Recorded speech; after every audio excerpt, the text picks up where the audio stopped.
Hello guys, welcome to my YouTube channel Blagil. In this video I will show you two methods to find the original product key in Windows 10 PC or laptop. So for the method number 1, go to search bar and search for command prompt. After searching for command prompt, click on it to open.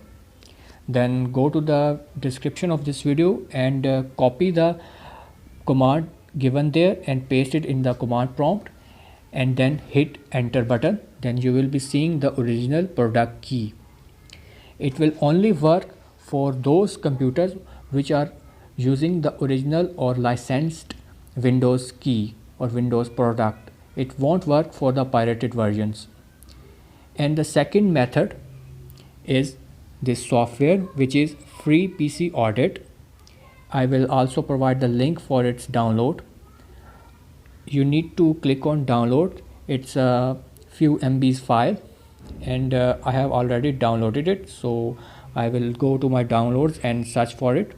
After it has been downloaded, you just need to click on it and it will scan for PC for the product key. After the scan is completed, you need to click on system, and here you can find Windows product key, Windows product ID, and many other information of your computer. That's all guys. These were the two methods to find the product key of your Windows. Now for more such videos, make sure to subscribe my channel, share this video with your friends, and comment your thoughts. I will see you in next video.